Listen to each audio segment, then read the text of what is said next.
Assalamualaikum warahmatullahi wabarakatuh. Perkenalkan, nama saya Ari Priyantama, Fakultas Teknik, Prodi Teknik Mesin, kelas 4C. Di sini saya akan mempresentasikan tentang bisnis dari tugas Technopreneurship. Judul dari PPT saya kali ini adalah miniatur dan properti. Latar belakang, awal mula munculnya pemikiran ini sejak saya mengikuti mata kuliah Technopreneurship, dan saya mempunyai ide tentang bahwasanya saya harus mempunyai pemasukan pribadi dan tidak bergantung kepada orang tua. Tujuan mendapatkan keuntungan dan mengelola daya kreativitas, mengisi waktu luang dengan berkarya, memberikan tempat yang nyaman dalam mengekspresikan kreativitas, menghasilkan barang yang berkualitas dengan harga yang terjangkau, membuka peluang bisnis rumahan. Itu tadi tujuan. Sekarang aspek pemasaran, strategi promosi, yang kedua media, yang ketiga update secara berkala.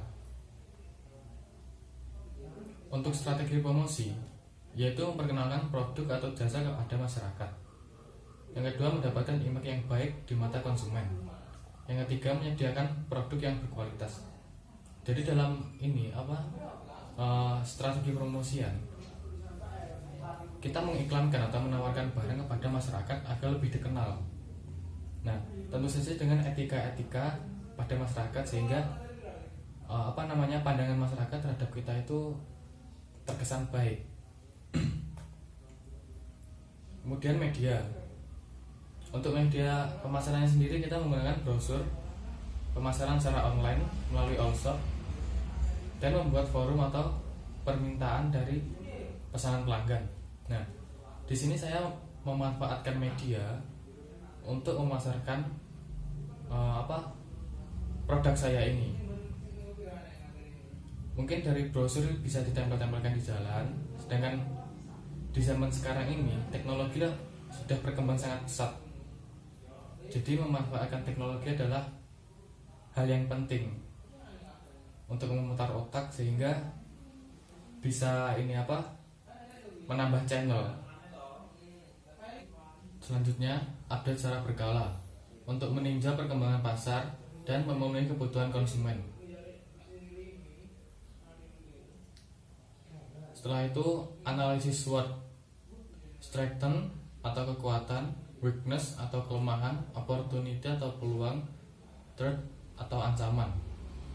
Dari strength atau kekuatan, memberikan produk yang bagus dengan budget yang ekonomis. Jadi pelayanan kami menggunakan bahan-bahan yang berkualitas dengan garapan atau ukiran yang presisi, dan memanfaatkan mata kuliah dari pelajaran saya, yaitu tentang pengecoran. Yang kedua yaitu weakness atau kelemahan, untuk menutupi kelemahan dengan memberikan respon yang cepat dan pesanan tepat waktu. Nah, maksudnya di sini gini, respon yang cepat itu juga termasuk salah satu etika. Jadi ketika toko kami ada pelanggan, pelayan kami langsung mendatangi dan menanyakan apa yang Anda butuhkan. Nah, sedangkan pesanan tepat waktu itu mungkin ada beberapa pelanggan yang ingin memesan suatu barang. Nah, nanti di situ kan pelanggan bisa membuat sendiri atau kita buatkan, tapi dalam jangka waktu tertentu, tapi semaksimal dipercepat sehingga pelanggan tidak menunggu lama. Selanjutnya, opportunity atau peluang. Semakin luas jangkauan dan pemesanan memungkinkan pendapatan profit yang lebih besar.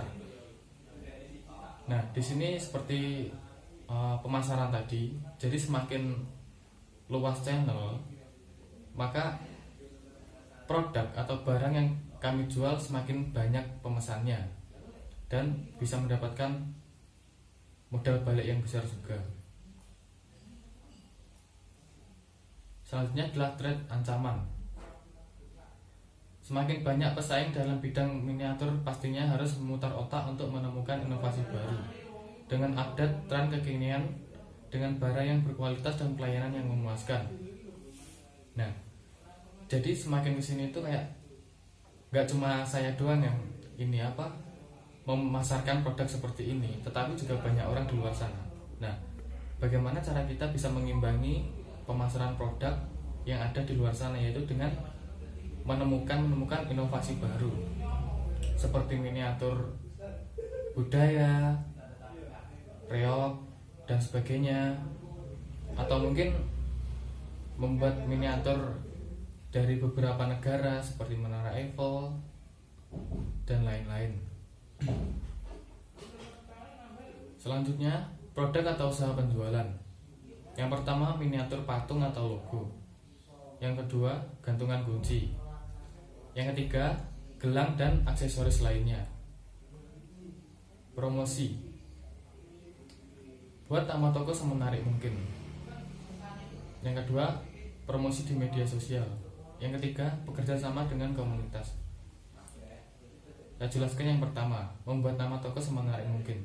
Nah, di sini kita untuk menarik minat pembeli atau menarik ini kayak rasa ingin tahu gitu. Jadi buat nama semenarik mungkin, yang unik gitu. Kalau saya tadi kan nama toko saya yaitu miniatur. Jadi kayak jenis traveling mini gitu. Kita memasarkan dari miniatur dari negara lain, Indonesia. Sedangkan yang kedua, promosi di media sosial. Seperti yang saya katakan tadi, yaitu memanfaatkan teknologi yang ada untuk melakukan penjualan. Yang ketiga, bekerja sama dengan komunitas. Nah, untuk memperluas channel, kita harus mempunyai relasi atau channel dari beberapa penjual miniatur lainnya.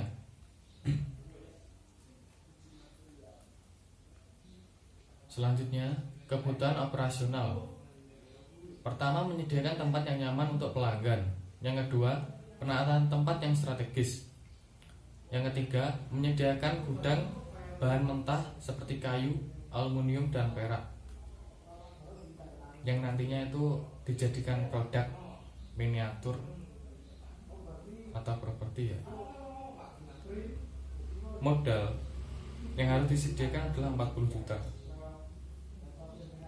Dana pra-operasional, membangun dan dekorasi membutuhkan biaya sekitar 25 juta. Stok bahan atau bahan mentah yaitu sekitar 8 juta. Untuk kebutuhan lainnya 5 juta. Nah, sedangkan dana operasional masuk ke dalam kas sebesar 2 juta. Nah, untuk kas ini nanti sebesar 2 juta nanti untuk ini memulai atau sebagai simpanan dari uang toko.